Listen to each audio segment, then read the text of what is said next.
Hello, hello, and welcome to the Tip of the Ice-Burgh podcast, brought to you as always by InsideThePenguins.com. I'm your host, Nick Brlansky, joined as always by Nick Horwat, and this is your podcast covering the the NHL Pittsburgh Penguins. And there's only one way to really start off this episode, Horwat. There's only one question to ask, and I want to ask it to you plain and simple. What the hell was that? Man, I don't know. I do not know. It's not on the West Coast anymore, so we're not losing sleep over it. Yes, we are, though.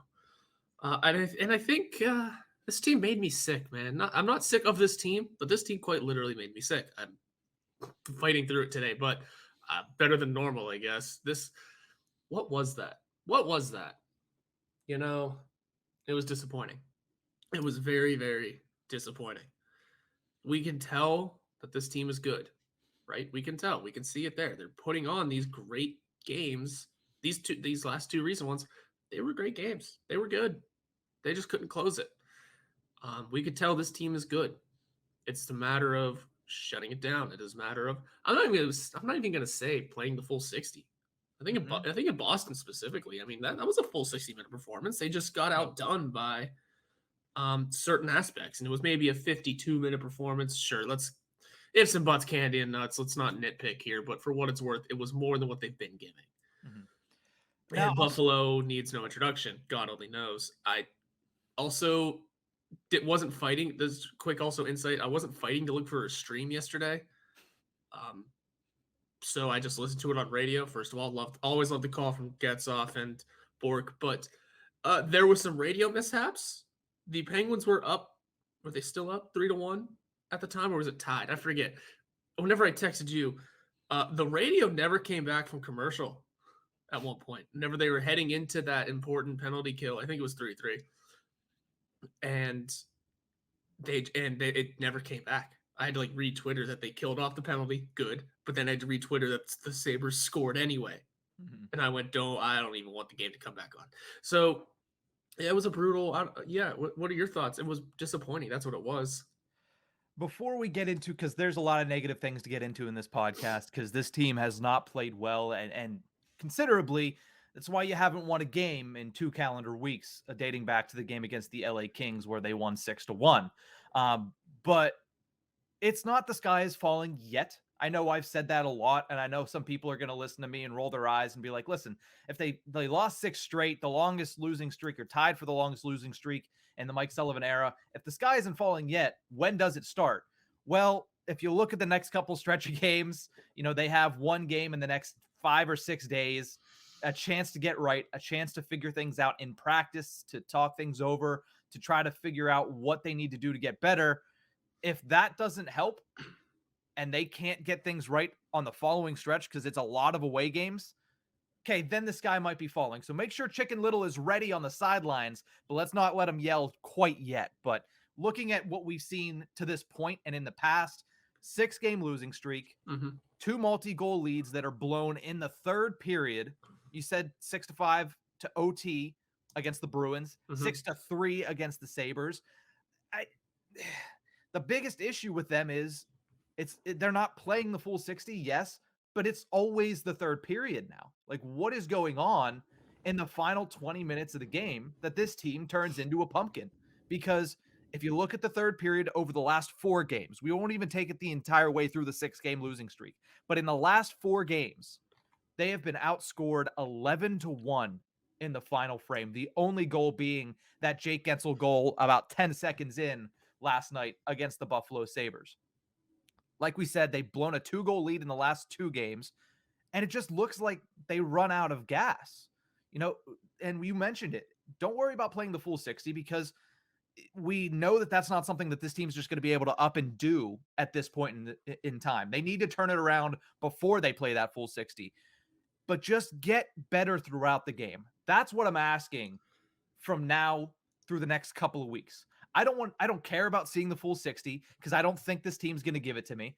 What I want to see is get better as the night progresses. Don't get worse because guess what? That stabbed you right in the back the last couple of nights. Yeah, I think that's what they have to figure out how to do. Lock it in, close it down. The full 60 can come and go as it pleases, I guess. I mean, ideally, you still see it, but this team's got some weird issues. Playing the full 60 is one of them. That penalty kill is a whole other animal in itself. And also, if the penalty kill is going to be bad, for the love of God, be disciplined. 5 penalties again in Buffalo. I don't remember how many in Boston, but it wasn't 0, and it wasn't 1. It was more than that. If your penalty kill is going to struggle because it's a bunch of new faces, because they're missing Teddy Bluger, the time for excuses is far from over. It's far over. That just needs to be improved on. Sure, we may have Teddy back on Saturday. Cool, love that. That doesn't mean much. The only thing that really means is, I don't know, Ryan Poehling might be out of the lineup. Josh Archibald might be out of the lineup. Cool. Where do you go? Drew O'Connor's definitely getting out of the lineup, I guess, if Bluger's coming back on Saturday, unless they really enjoy what he's done so far, which I don't think it's been terrible. Maybe one play here or there. Regardless, we discussed it before. Teddy Bluger's not going to be the immediate fix for this penalty kill or for this team. Does he help? He helps. Yeah, every good player helps, but he's also playing his first game since, preseason, but first big game since the postseason last year. He's going to need a game or two to get his legs under him. Sorry to break it to you. He's not the kind of player that's going to come right in like a house of fire right away. So don't expect him to be the immediate help right away. It's not fun. I think there are definitely good parts of this team. That top 6 still looks really good. We can admit that. No matter where Raquel is playing, whether it be on the first or second line, the top 6 looks good. Zucker seems to be having a good year so far. Like, there are positives to draw, but it is the negatives that are far outweighing everything, and that penalty kill is a huge negative. Mm-hmm. With Teddy Bluger, since you brought it up, this penalty kill, it's not just that it's bad. This penalty kill is unbelievably bad. And this team is unbelievably undisciplined right now. Mm-hmm. I mean, the penalty kill has given up at least 1 goal in 9 of the 11 games so far. That's horrendous. Like, that's bad. And listen, Teddy Bluger is going to be a big reason why that penalty kill gets better. But right now they're at like 28th, 29th in the National Hockey League. Teddy Bluger comes in, plays at the top of his ability, and improves that penalty kill. That's still only going to take it to maybe 20th, maybe 19th or 18th, because one player can only do so much. And the only other player that's going to make the bigger difference than Teddy Bluger going forward in the penalty kill is whichever guy is wearing the big pads between the pipes. Mm-hmm. And right now, it's simply not good enough from either of the Penguins goaltenders. Casey DeSmith, we mentioned it when we were talking on Monday about his game against the Seattle Kraken last weekend. His positioning is out of whack. And you saw it or you heard it last night, depending on whether or not you listened or watched the game. 2 of the Sabres' goals, he was on the other side of Niagara Falls. Mm-hmm. Like, he was nowhere to be found. And listen, to some extent, yes, the Penguins have to clog up those lanes better. But at the same time, there wasn't a snowball's chance of hell that he was ever going to get over based on where he was positioned. Yeah. Even if there was a deflection, even if the Sabres players would stop, hold off for a second, look up into the crowd and say hi to their moms because it was Mother's Night in Buffalo, and then shot the puck, they still would have scored the goal on both of those occasions. Yep. So from DeSmith last night, his positioning was out of whack.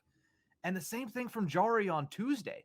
Like, Tristan Jarry started the season and everybody was talking about, hey, first time ever, Tristan Jarry has been 3-0. Tristan Jarry was above a .930 save percentage. We talked on a poll that some fans voted that Tristan Jarry staying above .930 was one of the most likely trends to continue after the first week of the season. He hasn't looked good. His last 3 starts have been abysmal. He's given up over 4 goals per game. And it's not just the fact that, yeah, the defense is bad, and we'll get to that in a second. The defense has not been good at all. But it's the positioning of Tristan Jarry. On the 4th goal for Boston on Tuesday, why was his ass the whole way back on the goal line with no traffic in front and a shot coming in from the point? I know that deflections are not easy to save in the National Hockey League, but you're a National Hockey League starting goaltender. You want to get paid like it this offseason. So I understand that deflections can be hard. But when the deflection is as far out, when you have as much vision as Tristan Jarry had on that play because nobody was in front of him, it becomes on you because you're sitting so far back in your crease unnecessarily on a shot from the point with nobody in front of you.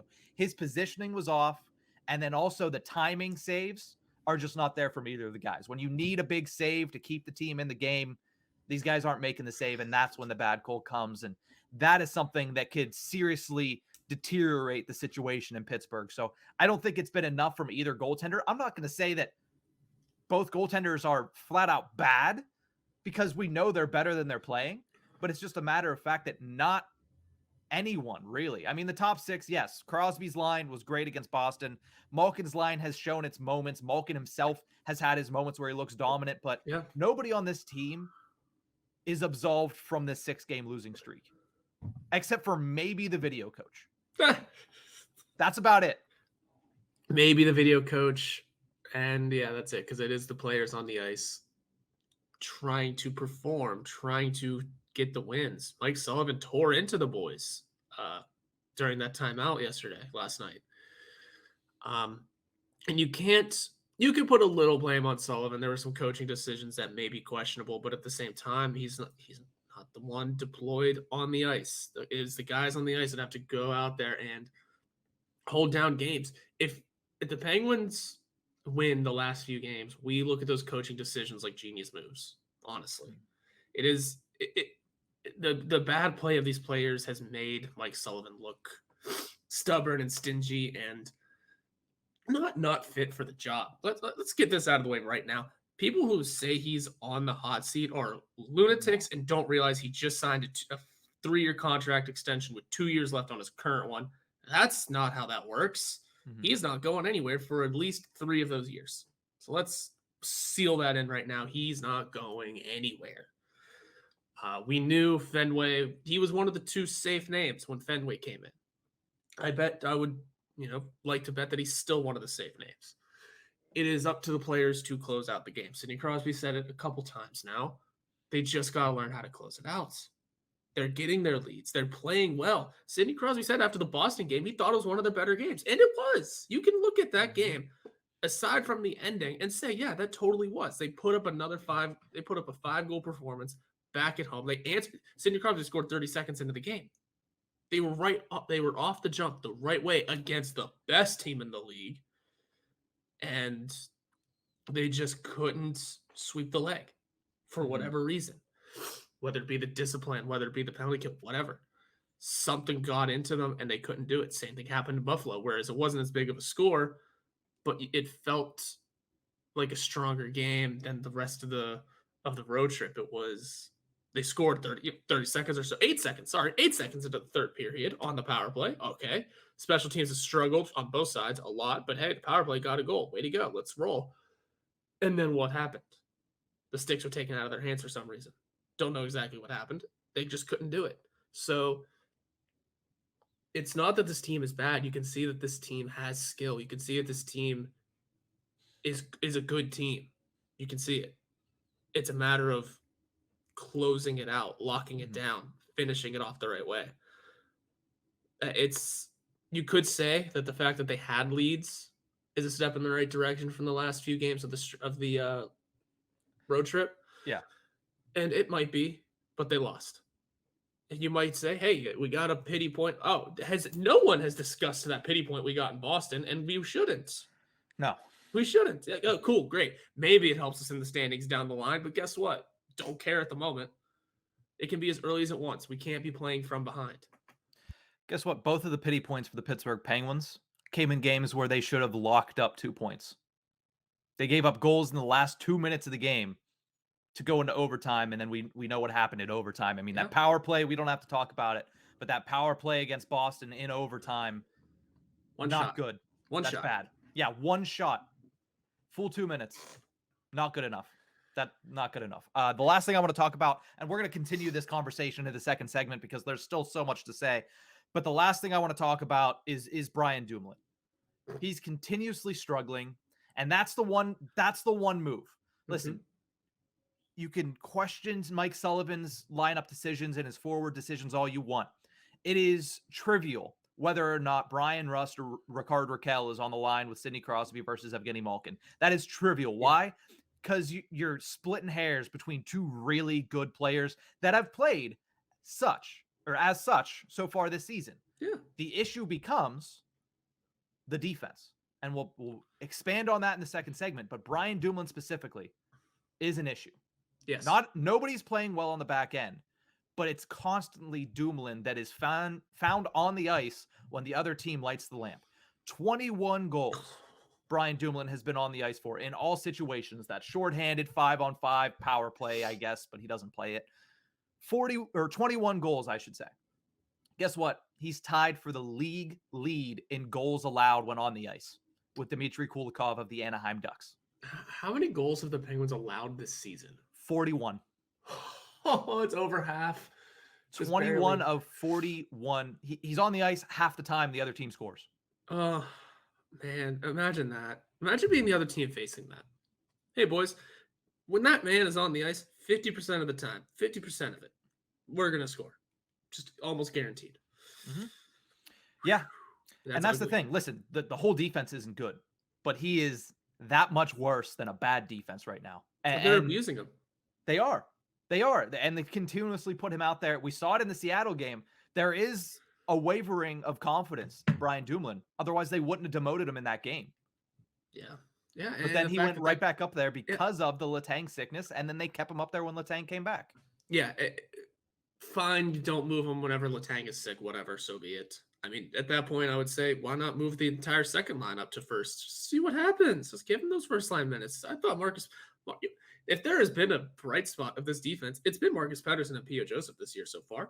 That's about it. And it's not even because they're playing well. It's just that they look better. I mean, they're playing well, but you know what I mean? It's not that they're recording the points or playing stout defensively. It's just that they just look better. P.O. Joseph looks so quick. Marcus Pettersson looks a lot faster. They're playing that both of those two are playing extremely smart hockey, that they are slowly becoming more deserving of a first line position than Brian Dumoulin is. Mm-hmm. Money, whatever, chemistry with Letang. I think chemistry with Letang has gone out the window. Mm-hmm. At this point, it is about what makes the team good, what makes the team better. It's why we're all preseason discussing how Ty Smith kind of looks better than P.O. Joseph. Sometimes you just got to go with the player that looks better. Hey, guess who looks better? Anyone but Brian Dumoulin. So we can continue to go in on Brian Dumoulin, but I think the best way for fans and for listeners to really get an understanding of how bad Brian Dumoulin has been, Jesse Marshall said he's putting out a piece today that really highlights the worst parts of the play of Brian Dumoulin so far. So go check that out on The Athletic. I haven't had the opportunity yet, but I'm sure it's not going to be a positive piece for number 8 on the Pittsburgh Penguins. But we're going to take a quick break. When we come back, we're going to continue talking about the defense. We're going to talk a little bit more about the star players. We're going to look at some of the positives because there are some positives to take away. We sprinkled them in there in the first segment. And then we're going to look ahead to the Pittsburgh Penguins taking on the Seattle Kraken over the weekend. We'll be right back.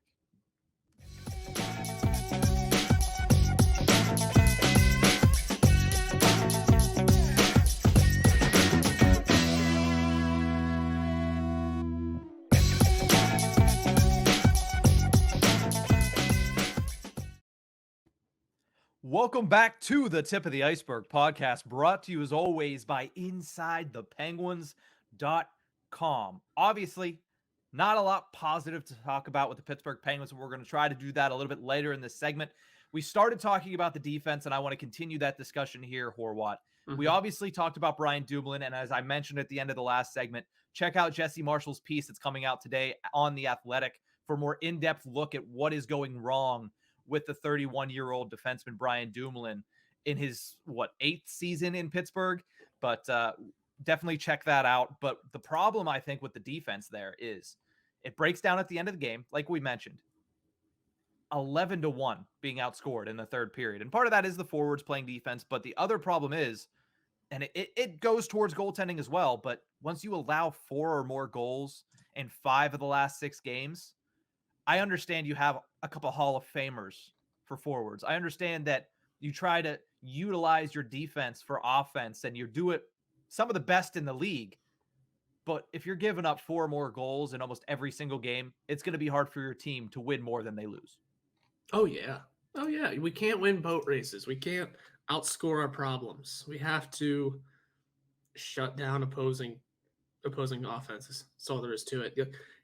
Yeah, you'd like to have a team that can score more than 4 goals a game as well. Yeah, absolutely. That's just fun hockey. But you know that's not going to happen every night, and you can't give up 4 every night. Mhm. And looking at, even like you said, looking at the goalie numbers, looking at the defensive metrics, it's not good right now. And that back end is struggling. We can score goals all we want, but sometimes we got to stop a few because that's where things get out of hand. I think the most worrisome part for me about the Penguins defense right now, you mentioned late in the last segment that, hey, P.O. Joseph has played well. And that Bruins game, I think, was his best game of the season. He looked fantastic. And that's take away the really nice assist on the Malkin goal that tied it up in the second. He had a really good game without that. Yeah. Add that on, it makes it even better. I think Marcus Pettersson, as you mentioned, also doing really well. I think Jan Ruda has also done what he's been asked. You know, he's gone out there. I've seen more good defensive plays than bad. Has he cleared out the net front as much as the Penguins had hoped? Probably not, but nobody on this team has. So the scary part is that's your bottom 3 defensemen, or at least what you were expecting to be your bottom 3 defensemen coming into the year. Who is struggling the most? Brian Dumoulin. We talked about him. Chris Letang, who's your Penguins Hall of Fame, at least, defenseman. And Jeff Petrie, who's the highest paid of them all.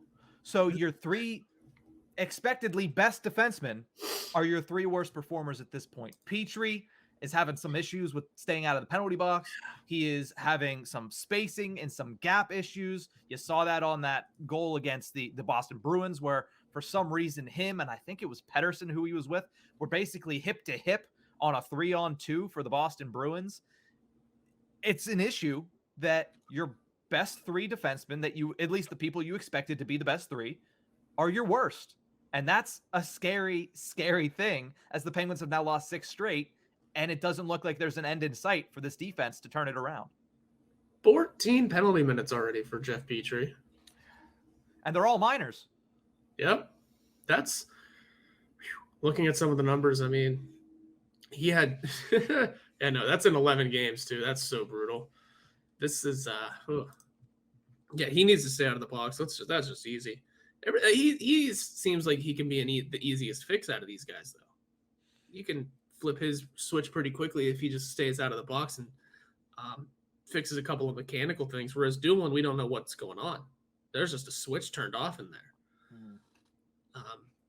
And Chris Letang, I mean, dude, we re-signed you for 6 years. 6. And there is a level of Chris Letang is struggling because he's playing with an anchor. There is a little bit of that. I'll give you that, yeah.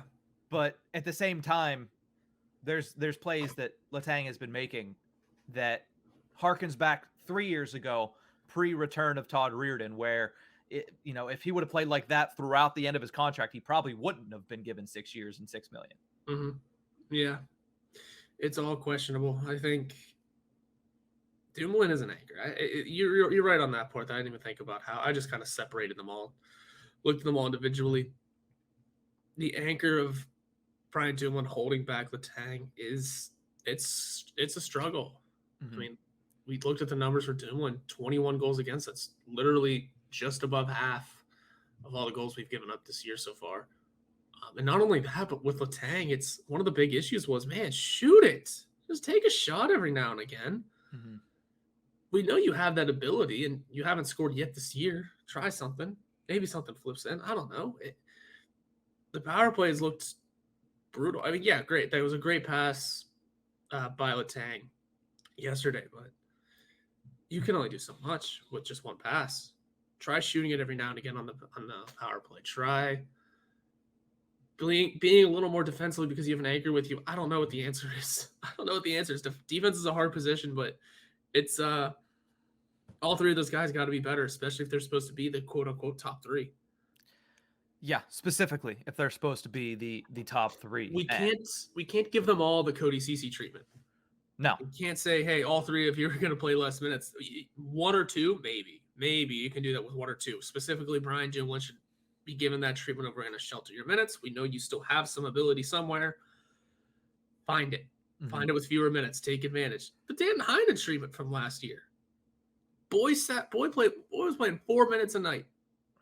4 minutes a night. And then for an entire week. Yeah. And he took advantage of those 4 minutes in a couple of those games, found his way back in, and lo and behold, this season, a little different as this season, was on the first line for a couple games. Should he have been there or not? Who cares? He was there. The coaching staff saw enough out of him to put him next to Sidney Crosby in the time of need. So it's a demotion like that we've seen Mike Sullivan deploy before. Mm-hmm. It's time to do it again. Time to do it again. Now, with the other star players, we talked about the top on the defense, and that includes Chris Letang. But with the other star players, listen, if it wasn't for them, I know a lot of people are getting in on, Evgeny Malkin. This is why you shouldn't have brought back Malkin. He's old. Same thing with Letang, and people talking about that. If it wasn't for these guys, the Penguins wouldn't have leads to blow.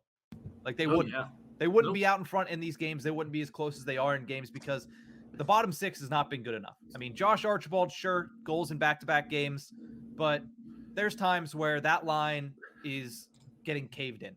Ryan Poehling is what he is. He's a fourth line guy. And then the third line was more invisible than the fourth line the last couple of games. Like Kasperi Kapanen, Danton Heinen, Drew O'Connor. I mean, O'Connor, yeah, he had a breakaway early on in the game against Buffalo. Kapanen had a couple opportunities in that game against Boston, but realistically, that line has been invisible and it's been a non-factor. So whenever you have a bottom six that's not performing like that, your top six is going to suffer because all of the pressure of scoring and getting out to a lead and even holding the lead, because those lines defensively haven't been great as well, that's going to fall on them. And listen, yes, they are older, which means it's going to be harder for them even more so to continue to carry the team the way they have been. But if it wasn't for them, the Pens wouldn't have the leads to blow. They're still not absolved from the issues. They're not, because listen, Evgeny Malkin at points, frustratingly bad plays and bad turnovers. Same with Chris Letang. Same with Sidney Crosby. There were a couple times in last night's game where Crosby doesn't make the clear. He turns it over, and that's something you never see, is Sidney Crosby making bad turnovers in his own zone. So they're not absolved from this. Nobody's playing great. And I thought the effort in the final period was seriously lacking the last two games from that top six as well. I mean, is it fatigue? Is it Letang coming in off of being sick, maybe still sick? You can make the excuses all you want. It just plain and simple weren't good enough. And the one thing that can be highlighted from that, the one epitome of not good enough from those guys, is Evgeny Malkin and Chris Letang with an empty net, both being outskated by Zemgus Girgensons. He's not a young guy either. So it's not like a young Blazing Saddles Peyton Krebs goes out there and outskates you. He blows past Malkin, who was drifting. Malkin tries to hook him instead of picking up the pace and trying to get back to him. And then he just flat out beats Chris Letang. You can't have that happen. No. You just can't. And again, it's at the end of the game, a game in which those players were all tasked with being the best players on the ice and then some, because the bottom six wasn't giving them very much other than one goal. And, Letang coming off of sickness, maybe that's why. But I think more so on that play, Evgeny Malkin's effort was very frustrating. It was. We discussed the top six and how we said, the top six is pretty good so far. The top six players, those six forwards, are literally the top 6 point scorers on the team right now. Yep. No one has interfered. No one's not lacking. No, it is the top six carrying this team to give them leads to blow, like you said. People have not enjoyed Evgeny Malkin this year. One thing that I have to say about Malkin Letang not getting back is you cannot prove the angry Yinzer on Facebook right. You cannot prove these pissed off people on Twitter or Facebook that comment that say they are lazy, that say they are stubborn millionaires, this, that, the other, all the words that you would expect from, or you would expect to describe an athlete who plays a sport for a living. You can't prove the outsider right. You have to show them that it is hard to do this, and you looked like you were proving them right. You were drifting back. Like you said, you're being lazy on the play. You cannot look lazy, especially when because again, you're playing for Pittsburgh. You understand how angry these fans can get. They're pissed off at the Steelers right now. Yeah. They don't care about the Pirates, but they're pissed off at the Pirates they're pissed off at Bob Nutting. There it is. And right now they're really pissed off at the Penguins because you're riding a 5-game losing streak already. 6. I'm getting there. Okay. You're already in the midst of a 5-game losing streak. It's the Steelers bye week. Let's all breathe. Let's take a week off. Matt Canada said some things that everyone's ignoring. Let's sit back and watch. Oh, they're playing the Sabres. The Sabres are bad. Let's watch them take a win. Oh, they're on a 5-game losing streak. Okay, well, how'd that happen? Are they being lazy again? Oh, look, they're being lazy again, and they lost 6 straight now. And then everyone gets angry. You see why people immediately dig for the fire Sullivan, trade this person, trade that person. Welcome back to Yinzer Twitter. It's that time of year again, and we're 11 games in. Yeah. Like I said, we can say it's early all we want, but you can't play from behind. Sure, the Penguins won 2 cups off of playing from behind, but you know what happened both of those years? We fired a head coach because we weren't good. Mm-hmm. We're not firing a head coach this year for multiple reasons. One of them being contract. 2 being we are not a bad team. We're just playing bad right now. So, Evgeny Malkin and Crystal Tang don't prove Yinzer's right. And, I don't know, play better? I don't know. I just kind of went on a long spiel about how Facebook comments make me angry all the time. Yeah. So, I'm back. That's why you just gotta, I laugh at them. I enjoy them, actually. I like reading down through some of those. But I do too. I'm also kind of like a psychopath. So enjoying watching people write that I don't know what I'm talking about while they spew fire Sullivan. He's on the hot seat. He's gonna get fired. It makes me happy. But no, like you said, the only thing I would push back on that entire sentiment, and I know you were kind of saying it from the mind of an angry Yinzer, but Buffalo Sabres are good this year, man. This year, yeah. It's at least the start. Yeah. They're always good at the start, but we'll see if that carries on. It's the angry Yinzer that's tuning in a little late and doesn't pay attention to the rest of the league, just kind of sees the Penguins in front of them and the league standings at the end of the year. Mm-hmm.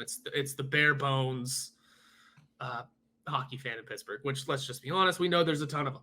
It's football season right now. It's people aren't paying that close of attention to the Penguins because it is football season right now. But once football season ends and the fans show back up, you can't look lazy again. So and I don't pay attention to Facebook comments either. I do laugh at them. I just like keeping notes of them because they cannot be proven right. Mm-hmm. Yeah. So let's go through some positives before we look ahead to the Kraken game. We talked about P.O. Joseph. He looked really good against the Bruins. And listen, he didn't go out there and shine like he did against the Bruins when he played the Buffalo Sabres last night, but I thought he had a pretty good game as well. He still did a lot of the good things. He had a lot of the same, characteristics of the player that we saw on Tuesday night. So he's playing well. And there's a reason that the Penguins haven't pulled the trigger on the trade yet. One, because his value is going up every single day. And 2, because he's a young defenseman that is one of your best defensemen. You're not going to trade that guy away, no matter how good Ty Smith has played in Wilkes-Barre. So good on P.O. Joseph. He's looked really good. He's one of the few bright spots of the past couple of days, other than them getting out to leads in those short moments. But yeah, good on P.O. Joseph. Sidney Crosby's line dominated against the Boston Bruins. They looked really bad against the Buffalo Sabres. They were caved in as far as expected goals at 5-on-5, but they dominated the Boston Bruins and Patrice Bergeron, which is something we don't get to say very often about Crosby's line. Yeah, no, it's not. That line's so good still. Yeah. It's a wonder what happens sometimes. You run out of gas. Like, you're only human. Like, people are like, oh, it's a new game. That you had 24 hours off. You don't understand how tough that could be to not only you don't have 24 hours off because you have travel, and then you're obviously trying to recuperate and you're up late the previous night. So it's not an easy thing to be a professional athlete, especially a professional athlete in one of these sports that play in back-to-back games consistently. And listen, that was the Penguins' 3rd set of back-to-backs. Yeah. This next stretch where they're only playing 1 game in 6 days, I'm sure the Penguins are so happy that they're finally going to be able to get some rest before going back out on the road and playing 6 of the next 7 away from PPG Paints Arena. But that line looked really good on Tuesday. Yeah. And that's what a lot of Penguins fans should look at and say, this is what the Penguins can be. Because if that line is caving in the top line of the Boston Bruins, then that line's one of the best lines in hockey. It is, yeah. they truly can be one of the best lines in hockey. I mean, I said it was pretty much inevitable that Rust was going to take Raquel's spot. It really was. And now it's happened. And again, so be it. We know that Rust is going to perform well no matter where he is, whether it be with Crosby or Malkin. Raquel might be held back a little bit by Malkin, but that's neither here nor there. They can work it out. Raquel still looked pretty good despite Malkin, quote unquote, holding him back. Maybe the numbers dip a little, but so what? He looks good. He looks really good. He's got 5 goals on the season so far, by the way.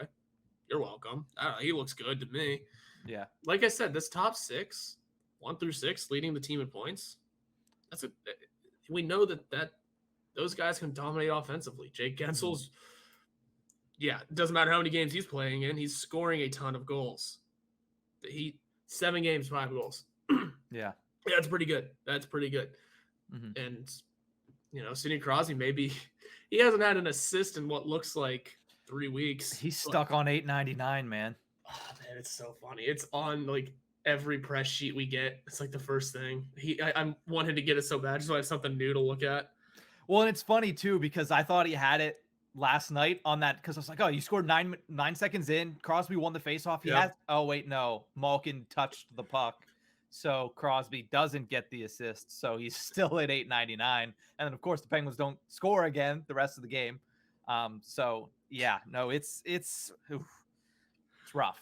It's rough to stay there, but the line is playing well, and we talked about the top 6 itself. It is playing well, and it looked good too in those RoboPen jerseys. There's a positive. I thought they looked really good. I know you said you didn't watch the game. I'm sure you saw some pictures though, and you definitely saw the video of Jason Zucker getting back on the score sheet. His 2nd goal of the season, his 1st since the opening night, and doing the old Jaromir Jagr salute with that thick mustache that Jason Zucker is sporting for November.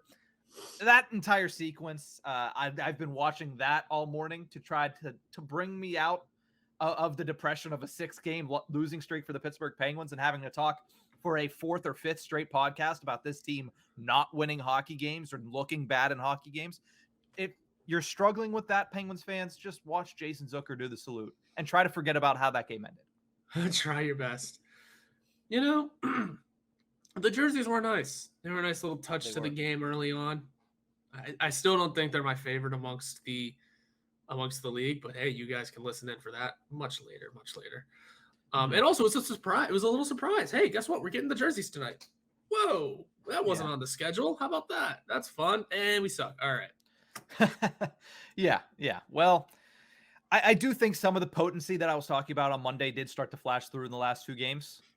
They certainly didn't have it on that road trip out west, but you saw it with the quick Gensel goal in the 3rd period. They have that opportunity because they're so talented. That's potency right there, getting an opportunity. You saw it early in that game. Brian Rust with a beautiful bounce pass over to Drew O'Connor to send him in on the breakaway. And he almost scored. I thought he made a good move on him, and it was a nice save by Eric Comrie. And then, of course, the 3 goals in 3 minutes against Boston. That is, you chase a guy like Linus Ullmark, considering how well he has been playing this season. That's going to show this is a good team, and that's what makes it more frustrating is we see what this team could be, and then we see what they are at their worst in the same games, and it happens every single night, and they end up losing in the end. So, this is a good team still.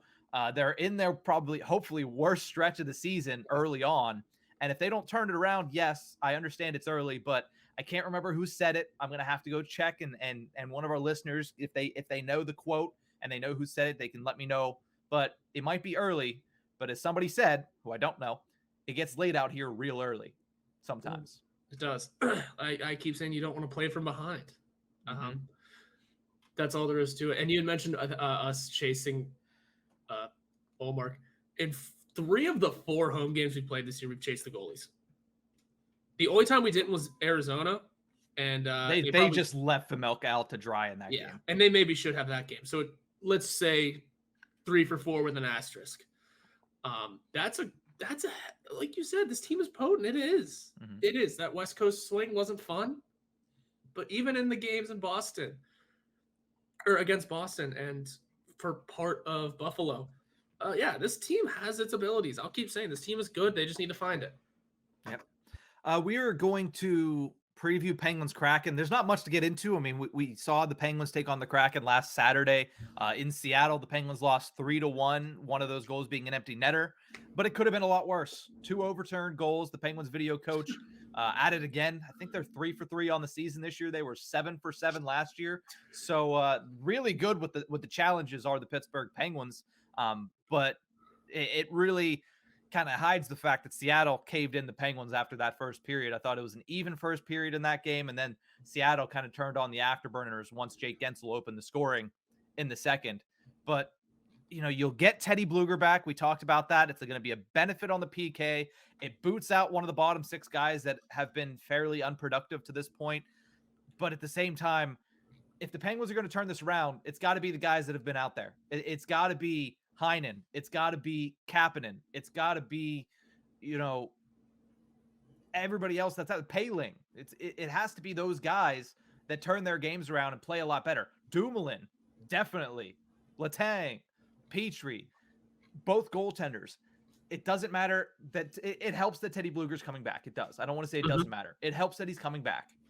But you have to, the guys on the ice just have to be better. Yeah.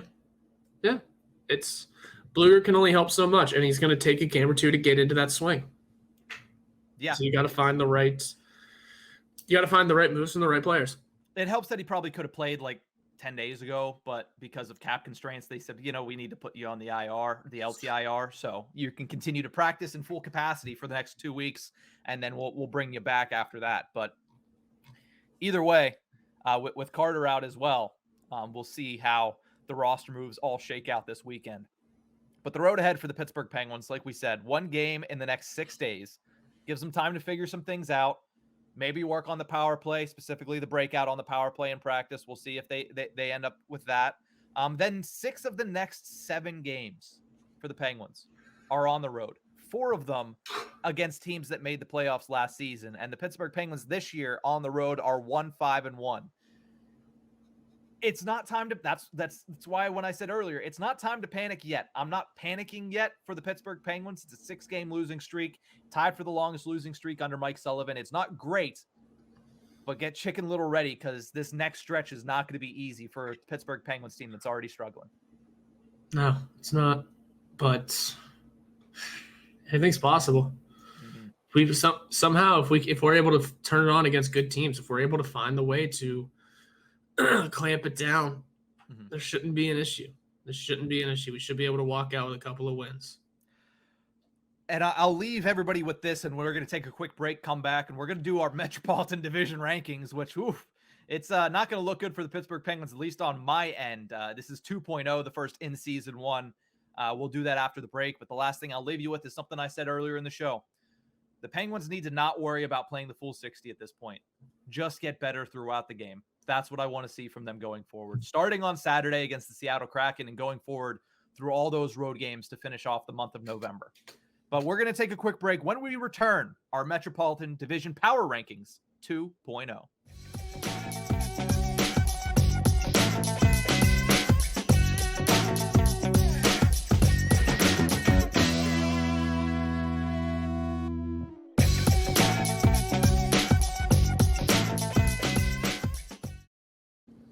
Welcome back to the Tip of the Ice-Burgh podcast, brought to you as always by InsideThePenguins.com. We're running a little long today. We have a lot to say. Of course, the Pittsburgh Penguins have lost 6 in a row, but let's get right to it, Horwat. Our Metropolitan Division Power Rankings 2.0.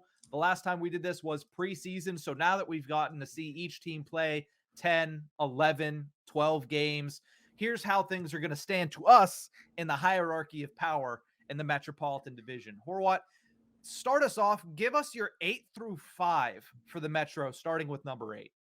Starting with number 8, they're at the bottom. They're going to stay at the bottom. Good old Columbus. I was high on them early on, but guess what? They don't seem to be able to put anything together. Moving up. Sorry. Number 7, Washington. I don't know. They're just down there with us in terms of ranks. I'm just kind of pulling from rankings on the actual rankings and then kind of going through my own head. Washington doesn't look phenomenal. 5-4, 5-4-2. Sorry, they're down there with us because I'm going to give us 7. Sorry, 5, 6. What up? The one above Washington. 6. 6. Mhm. Not doing well today. Those are my bottom 3, though. Columbus, Washington, Pittsburgh, and yeah, it's not pretty for those teams right now. They're Mhm. all teams that can turn it around, and every team above them are teams that can also turn it around the other direction. So Mhm. who knows how this unfolds? I'm not gonna lie, Horwat. I find your 8 through 6 an overcorrection, and I understand. Listen, the first power rankings of the in season is when you're going to see the most movement because Yeah, you don't know what these teams are going to look like. A lot of new additions when you make the decisions before the season and in our first edition of this. But I'm going to say there was a little bit of overcorrection made there. I do agree with you that Columbus is number 8. yeah, I wasn't as high on them as you were to start the season, and then they started the season very poorly. Like they didn't have Patrick Laine for a stretch. I understand that, that but just the way defense. that they've been playing and the fact that they're the only team below the Penguins in the standings, a team that has lost 6 in a row. Yeah, the Columbus to me, they're number 8, and we both agree on that one.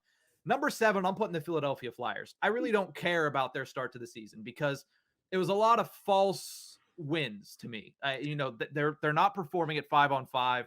Their goaltending cannot be, that's not going to maintain because Carter Hart is not that good. And every single team that John Tortorella joins has a really good stretch to start the season. But when it comes down to it, this team's just not good enough. They're not talented enough to stay up with the rest of the Metropolitan Division. So I have the Flyers at number 7, and then I have the Pittsburgh Penguins at number 6 in the same place that you have them. Yeah, Not getting a win in 2 weeks will do that. I had them at number 4 to start the season, so they only dropped 2 spots for me. You had them at number 3, so they dropped 3 for you. And we've talked about the Penguins for 45 minutes today. We don't need to get into them that much more, but definitely room for improvement for the boys from the Steel City. Horwat, who do you have at number 5 and number 4? 5, I have Philly. You know, they got off to that hot start and they've lost a few more games. They're coming back down to earth, but as of right now, they just seem like a pretty good team. The early season John Tortorella team. Mm-hmm. Yeah, you can't knock it. But number 4, the New York Islanders are on a 4-game winning streak. Mm-hmm. Man, that's don't know what to expect from that team, but 4-game winning streak, I guess. That's good to put them up to 6-4 after going 2-4 to start. Yeah, no, I think they're a good position for 4th. And man, my top 3 is interesting. We'll get into that in a second. I have the Islanders actually at number 5 since we're talking about them. I think Ilya Sorokin is still carrying that team. I mean, Ilya Sorokin off to another really good start. They do have one of the best penalty kills in the league, but they're the inverse of the Pittsburgh Penguins. The Penguins started hot and now they're cold. The Mhm. Islanders started cold and now they're hot. So they're two teams that are, participating and performing in the same basic levels, which is not a good thing if you're the Pittsburgh Penguins. But the Islanders are also the team I've watched the least so far this season, so I really don't have a great grasp on them. So I have them at number 5. Number 4, I have the Washington Capitals. I do think that they're similar to Pittsburgh in a situation where they're an aging team that has not had the best of starts. I do think they're coming around a little bit quicker than the Pittsburgh Penguins are. But I also think when you look at Washington, Alex Ovechkin had a slow start. That's not going to stay that way. Like he's going to turn things around. A good start for Darcy Kemper in Washington. He's looking like the guy we saw in Arizona. Whether that maintains is a different question. But he's a Stanley Cup winning goaltender. He won it last year with the Avalanche, and he's looked every bit the part so far for the Washington Capitals. And that team has the excuse, Horwat. They're devastated by injuries. They already had Backstrom and Wilson out coming into the season, and that's why you ranked them below the Penguins, I remember. But losing Connor Brown, John Carlson, Carl Hagelin, TJ Oshie, being without all of these guys, I'm going to give them a little bit more credit whenever they're not as high in the standings as they'd like to be. So number 4 for me is the Washington Capitals, and that leaves the top 3. I'm going to say number 3. We both put this team in the top 3, which we didn't at the beginning of the season because of how good they're playing. I thought about putting them at number 1 because I really like them, but I'm going to put them at number 3, the New Jersey Devils. They're one of the hottest teams to start the season. John Marino has been fantastic, and hindsight is 2020. It stings whenever your team's not playing well and the guy you traded away is looking like a house of fire. And they lead the league in expected goals for at 5-on-5 with 67% as a team. Absolutely phenomenal start from the boys from New Jersey. So I have the Devils at number 3. I have them at 2. Yeah, that hot start you can't be ignored. But I do look at 3 losses over just playing out 3 losses in 10 games. Their goal differential is ridiculous. It's plus 11, by the way, tied with the Islanders for the best in the division. Maybe the Islanders should be pushed up a little further. Anyway, it's they do look good, but they're one of those teams that, much like the Flyers, I think the way you looked at them is you got to come back down to earth eventually. That's my number 2 team, though. For my number 3, it's the New York Rangers. They've played 11 games. They may have 14 points, but of my top 3, they played the most games with 6 wins. So, I'm just going to drop them for that because that's just the way I'm looking at it. Sure, they've won 3 in a row, but in 11 games, you have 6 wins. The win percentage of the top 3, they have the lowest win percentage. And I guess that's pretty much how I did the top 3 here. Was the Rangers win percentage at 636, down below the clean 700 of the Devils. Yeah, with the New York Rangers, I actually have them at number 2. So we just flip-flopped our number 2s and number 3s. So I have the Rangers sitting at number 2. They didn't get off to the hottest of starts, similar to a lot of the teams in this division, it seems like. But they're starting to look a little bit better. Their 5-on-5 numbers are already better than they were last season. They have the goaltending. They have, the defense, I think, with Adam Fox and Jacob Trouba, whatever you want to say about him. He's still a really good defenseman. More so, I like Lindgren and Keandre Miller. But no, the Rangers were initially my number 1. I am going to dock them, not because of their performance, but because of the performance of the other team that neither of us have mentioned. Both of us have at number 1, and that's the Carolina Hurricanes. They are quietly just plodding along as one of the best teams in the East in a very difficult Eastern Conference this year. And they're just out there putting up the numbers like it's no big deal and just quietly putting together a nice start to the season. And if you're not making noise and you're still winning games, that's the perfect recipe for the Carolina Hurricanes. Yeah, like I said, 9 games, fewest games played in the division here, with 6 wins. 6-2-1 through 9. That's a 722 points percentage is actually what it's called. Sorry, but they are easily just the number 1 by sheer fact of they have that kind of win percentage with the fewest amount of games played. Like, you give them 2 more games, and I bet they're jumping both the Rangers and the Devils. And for what it's worth, we're saying that these teams don't look that good. I'm plotting Washington down in 7. If Washington wins today and none of the other teams in the division get a win, they're in 2nd. Like, it's still that early in the season, and this division is still that good or bad that everything is still so close. Yeah. So we're giving these rankings, but at the same time, everything can flip literally tomorrow. And there's always the old adage that don't even look at the standings until at least Thanksgiving, maybe Christmas. And especially when the East is going to be as close as it is this year, at least as competitive in each game as it is going to be this year, I would probably say closer to Christmas. Like, when I look at the standings, yes, Philadelphia is a little higher than we all expected. But Philadelphia, if you look a little closer, also doesn't play well at 5-on-5. If you look a little closer, they're getting a little carried by their goaltender. They lost a 1-0 game the other day in overtime to the New York Rangers. Like, that shouldn't be what happens. And then also, it's John Tortorella. Eventually his teams, get sick of him and the way that he wants them to play, and it wears them down and they start losing games, and Philadelphia is just not good enough to keep it up with that type of style and with that type of pace that they're trying to set. So that's our division rankings 2.0.